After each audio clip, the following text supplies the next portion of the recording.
And right now we have on the phone with us, joining us, a student at Cal Poly Humboldt who's been part of this ongoing protest. His name is Rick Toledo. He's the president of the Students for a Democratic Society on campus, and we're hearing is acting as a legal observer of the occupation at Siemens Hall. Rick, are you there? Yes, I'm here.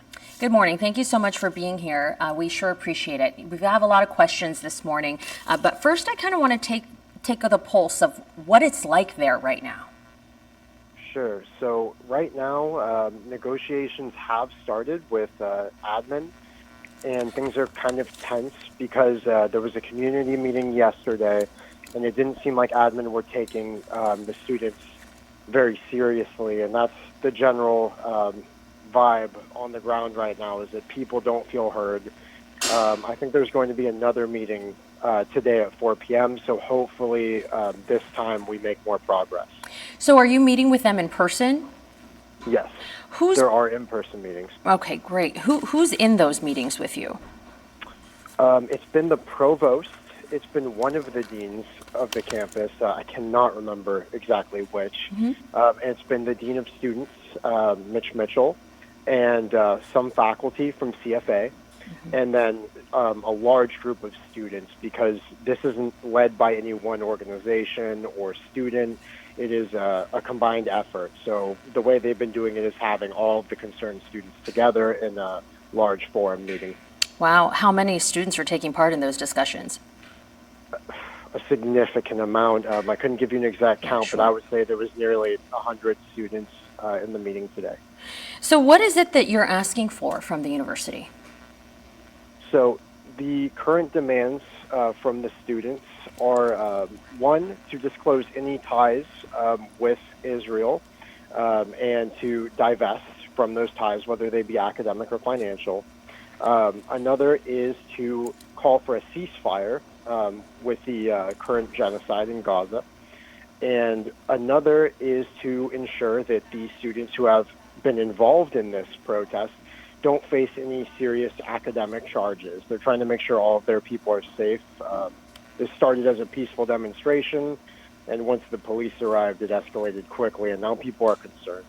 So you mentioned that you're asking no academic consequences, but what about criminal charges? Criminal charges as well. No academic or criminal charges. And specifically, you want them to divest from what are those ties that the university has to Israel? So I couldn't answer that personally. I'm not the person in those negotiations. I know that they've requested that the university disclose any ties. All that I'm aware of now, 100%, is that the CSU system has a study abroad thing with Israel. It's currently on pause, but it does exist. I don't know the details of the rest, so I wouldn't be the best person to answer that, unfortunately. No, I understand. Thank you so much. So, you know, we're seeing this protest specifically at Cal Poly Humboldt. It's making national headlines, and part of that was from what initially started inside Siemens Hall, and that video that's now gone viral. We're showing some of the video that we have on air right now. And this water bottle is kind of become a symbol of resistance. Tell me about that. Sure, yeah. So that it has. There's memes everywhere. I think a lot of people have seen them now. I think it's inspiring for a lot of people that feel powerless. You know, the police come in heavily geared, ready for violence, coming after these students who literally were sitting together with board games before this. And the students got up and they defended themselves. And the water bottle, you know, it's not going to cause any harm to an officer in riot gear, but it was a way to ward them off. And I think it's just a powerful statement of people who feel powerless taking their power back. So I have one more question for you. What would you say to the critics who maybe the students who are studying and trying to maybe finish the semester or graduate, and it's a disruption to your fellow students? What would you say to them? Sure. So what I would say is, one, first off, I want to just say we had a huge response from students when this began, largely in defense of the protesters. So we wouldn't have been able to have things continue this far if it wasn't for student support. But beyond that, for any that are not feeling that way, because obviously not everyone is going to feel the same, I would say that, you know, right now there's there is a genocide happening, and we've all seen the imagery, or at least most of us have, of children and innocent people just losing their lives in thousands. And I think that for a lot of these students, they're seeing that imagery day in and day out, and they have been asking and asking for something to be done, and now they're taking it into their own hands. And the way that they see it is, the minor sacrifices that happen on this campus don't equate to what's happening to the people there. The symbol of occupying a space. I hear what you're saying. So there's really no end in sight for this right now, it looks like. Is that what I'm hearing from you? Not at the moment, but, we're hoping that negotiations do improve. I know there was some progress yesterday. There was agreements not to push the occupation further at this moment, as long as protesters were guaranteed to be safe. Protesters were encouraging that the campus be opened again and that they collaborate on making that happen while still allowing for the protest to continue. But right now, it's still kind of uncertain with how things are going to go. Are people getting food in there? How are they doing as far as, getting in and out? Are they coming in and out? Have you been inside and in and out?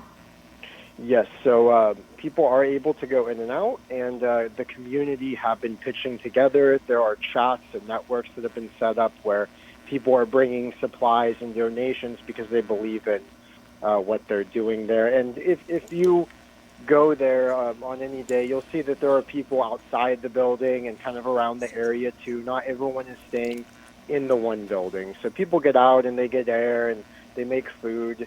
So, yeah. And the resources, we're running out of time here. I have many still questions to ask you. Thank you so much for joining us this morning. We'll continue this conversation. We'll check back in with you when those negotiations continue. And we'll talk about those extra resources that we're hearing that are coming in, and then the call for the president to step down. So many remaining questions. Thank you so much, Rick, for joining us this morning with the Student Democratic Society at Cal Poly Humboldt protest. Thank you. Thank you for having me. Our top story at this half hour, the widespread protests putting campuses in crisis across the country, including on the North Coast at Cal Poly Humboldt. Go home! Cops, go home! Cops, go home! Video of law enforcement clashing with protesters. Demonstrations began Monday. Faculty met with protesters yesterday to try and negotiate a solution. Cal Poly Humboldt says the campus will be closed throughout the weekend. Maybe even longer than that. They're making contingency plans, including possibly keeping the campus closed past Sunday. Once there has been an agreement reached, they will call it off. Otherwise, it will just keep going indefinitely or until something, God forbid, something worse happens. University officials claim demonstrations are creating health and safety concerns, saying many toilets are no longer working. The group Occupy Cal Poly Humboldt called that a lie, though. These demands include the university sever all ties with Israel, including a study abroad program and a public call for a permanent ceasefire. University leadership sent an update saying students living on campus are safe and the resident halls are operating normally. The California Faculty Association made a statement about the protests at Cal Poly Humboldt as well and across the nation, saying they, quote, support faculty and students' rights to protest free from brutal aggression by militarized police, free from academic retaliation and repression from university officials, and without being confined into artificially constructed free speech areas. The entire university is a free speech area, end quote. After that statement, the Cal Poly Humboldt University Senate met and over 2/3 called for a vote of no confidence in the university president, Tom Jackson. They are now asking him to resign. That resolution mentions the events from Monday where the university called multiple law enforcement agencies after the occupation of Siemens Hall. They claim the police response was, quote, disproportionate and created unnecessary escalation that they say resulted in a physical attack on students, faculty, and injury of law enforcement personnel. Documents say general faculty demand the university not pursue disciplinary action for legal prosecution against any students taken in connection with the protests.